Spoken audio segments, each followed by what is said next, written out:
How's it going, gamer? You got hands here, and today in Dauntless we're going over Malkarion's Hammer build.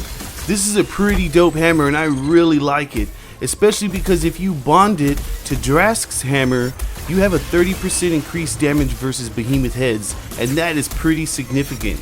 So remember that is going to be your play style mostly, and you're going to focus on that head for some great damage stacks. And as you can see, I perma-lock him and destroy him in like 30 seconds with this build. I do go over a few variations on the build in case you can't handle or you don't like Berserker, and some really good alternatives as well. So stay tuned for that. You know what's coming up next? Turn on your system, grab your hammer, and let's get ready. We're about to get in this video right now. What is up, gamer? I had a few people ask for this build and I really love this hammer, so I figured why not. This is what I do and it's what I like to do. So remember, if you have a build, let me know and I'll try to definitely get into it. This is a pretty strong build like you just saw. I just devoured Karabakh like nothing. Anyways, you want to get the Galvanic Impact, which is Malkarion's Hammer. And don't forget about the legendary ability. It's pretty fun and usable once and resets on kill. What you're going to want to do is put a Wild Frenzy cell in there and a Berserker cell. If you can't handle the Berserker, that's fine. Put in an Overpower cell so you can maximize Overpower. I did a test on the training grounds and Berserker did more damage, obviously, because it's a consistent damage factor. And it's really awesome. So like I said, you can switch it out if you don't want such a low life build. And for the special, we're going to be using Concussive Salvo and Extended Clip. I really enjoy those. But remember, if you have the patience and you want to use it, definitely use Mighty Landbreaker, because that'll even give you more damage if that's your play style. And for the bond, we're doing Thundering Maul. That is Drask's Hammer. And that is really nice because it has a plus 30% damage versus Behemoth head. So you can already see where that's going. So that's a certain play style as well.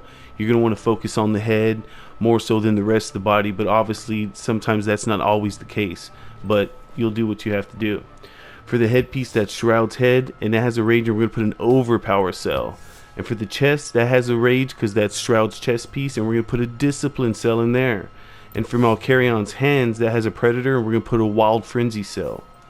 And for the legs, that's Koshai's legs, that has a Predator, and we're going to put a Conduit. Conduit is really nice. If you have Catalyst, throw that in if you're a tonic user, because that'll be even better. But sadly, I don't have Catalyst, and that's why I haven't been making Catalyst builds. But remember, you can always swipe it out. I'm using Drask's Eye because the Instant Tap gives you 30% increased damage for 6 seconds. I did try using Zeal, but the damage factors weren't that much better. So Conduit, with the consistent boost of attack speed, gave a little bit more DPS, if not the same with Zeal. So I definitely suggest using Conduit. And again, that's my opinion. And for the tonics, hands down the best is Blitz, Frenzy, and Assault. You know, definitely, because I enjoy these like crazy. It's great attack speed, damage. It is really dope. So all in all, what we got going on, I hate this new factor where these things pop up, is we have a +6 Conduit. That's 15% increased attack speed for us and all Slayers, and that really helps with the hammer. And that syncs well with Wild Frenzy.